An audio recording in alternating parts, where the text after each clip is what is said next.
process, by how advanced everything is getting. And I knew it when it didn't exist, okay? And I know it now. My only thought is this. I mean, I could have probably put up 10,000 hours or more, okay? So all those games I had fun with and stupid things happen and just ridiculous and stupid and fun, I could have had them. My kids could have watched them. My grandkids could have watched them someday, you know? And I could have enjoyed them again just sitting back and watching them, right? But I didn't do it, okay? So my thought was this. Why not do it from now on? And, hey, if people get enjoyment out of it, and if people like them and stuff, that's great. That's just a bonus, you know? Because I enjoy doing it anyways, okay? So now when I play, a lot of times I used to play, and I knew it was a game on the PC, and it was just me. And you know, it's not a multiplayer game on the internet or whatever. But now I kind of feel that, you know, there's somebody else, you know, there's somebody else playing with you or watching it or part of the game, okay? I like that part of it, so I will get over the commentary part of it. Look, there's some days when I don't feel as comfortable. There's other days when I feel more comfortable. But in all, what's happening is it's easier to do, okay, the commentary. So I'm going to continue to do it, you know, and hopefully I'll get better at it. In the meantime, I appreciate the support, appreciate the likes, the comments, and keep watching, and I will put up content, okay?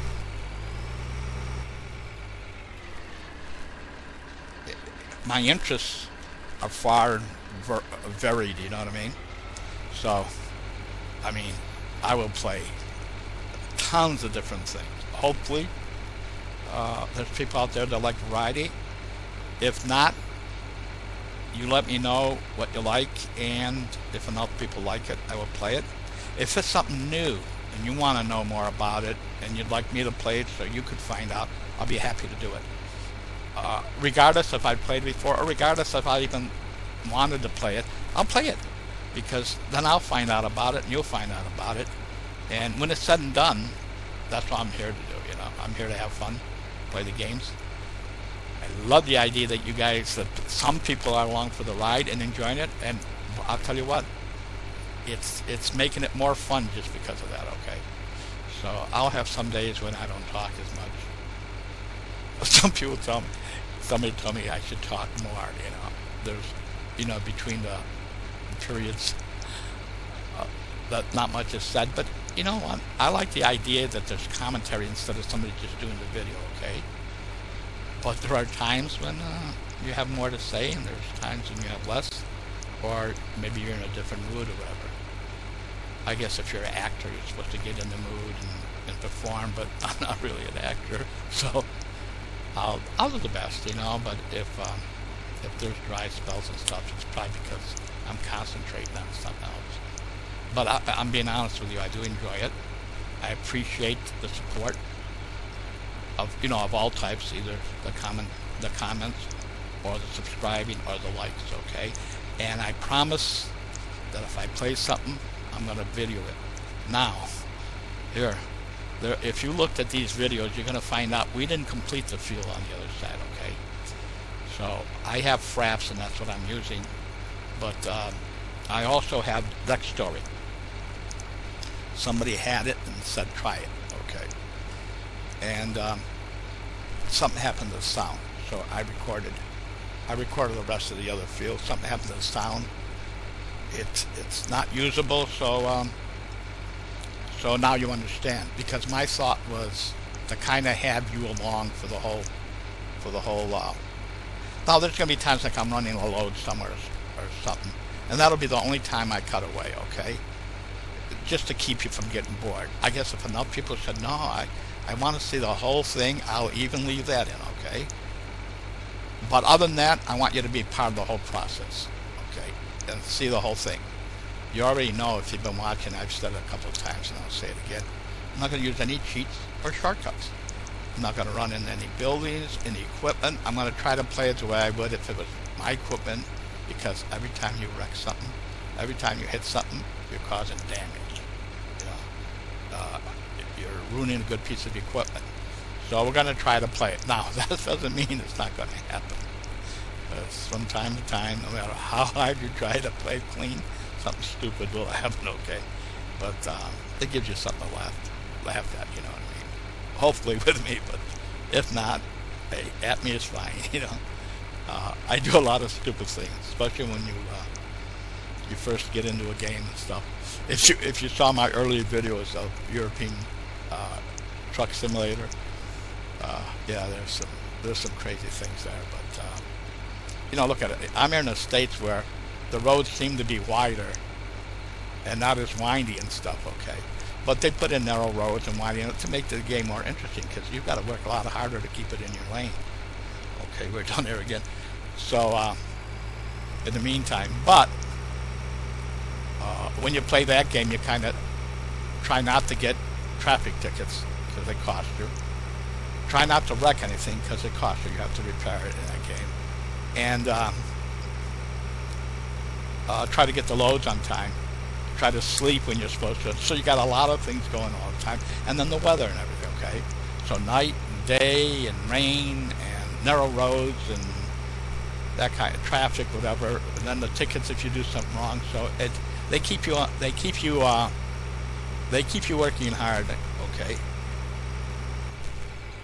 In a way, this is a lot easier, you know, in that sense. But I think what's important here is the strategy, you know, what we buy, what we do.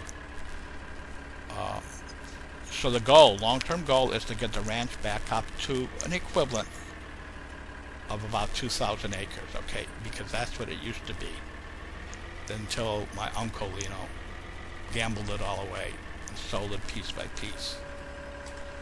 Okay, so we start with about 100 acres, and like I said, we want to be the best ranch in Texas, okay.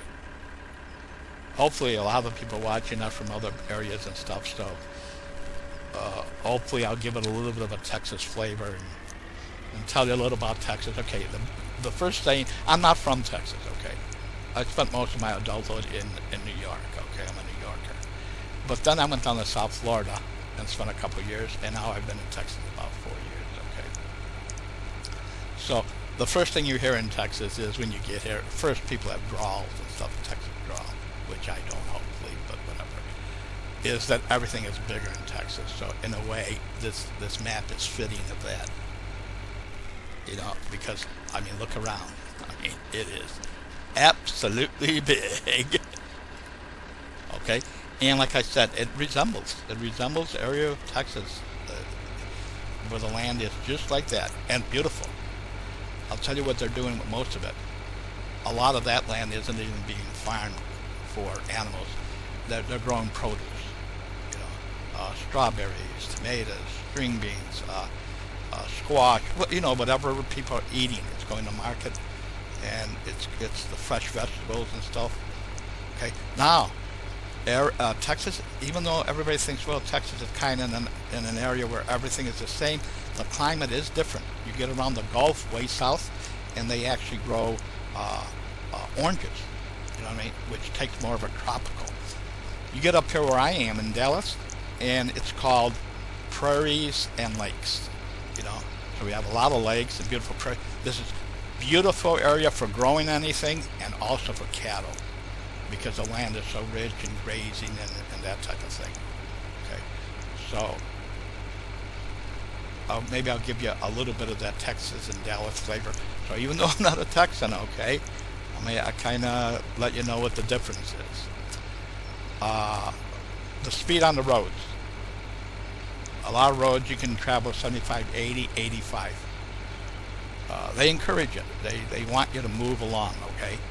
But that's different than a lot of the country, because a lot of the country you can only speed about 65, 70. Okay. So here a little bit now, like Germany's got beautiful autobahns, okay? Beautiful roads. In fact, I think we got our idea from expressway after World War II, because German already had the autobahns, and Eisenhower figured, wow, if we could cross the whole country, it was more of a military reason, if we had to move troops quick. So we have beautiful highways. Texas has beautiful highways.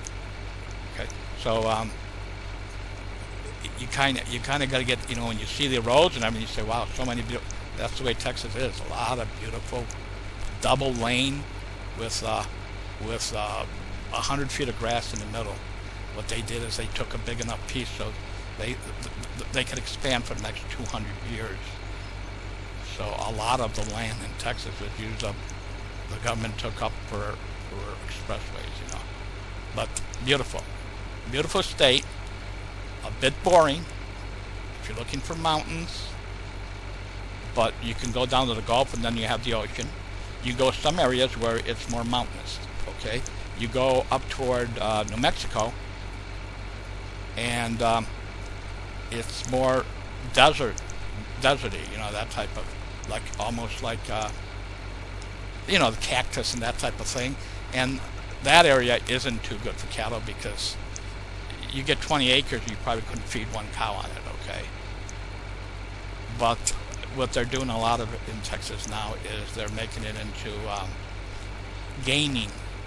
Like people go for hunting, so what they'll do is they'll grow whatever types of animals we're full of it, and they'll put them out there, and they make their money by booking hunting groups. You know, people come in and go out there hunting, that type of thing. Okay, so it has, you know, other uses. But where I'm at near Dallas, and all the way down the Gulf, Galveston, and all the way down to Brownsville, Texas. Just beautiful land, a bit boring. You know, because after a while you get sick of flat. If you've been to Florida, it's the same thing. But just amazing land to grow anything. So I can see why the ranchers came here years ago for cattle ranching. It's just perfect for animals, because what you need when you have animals is feed, and in most of the areas, I mean, they can grow anything, you know. So it's beautiful. And like I said, the areas that are like this are being used for produce, for feeding people, and that becomes important for a country to be able to feed its own people. So that gives you a little bit of background. Hopefully you'll enjoy the videos, and I'm enjoying playing them, and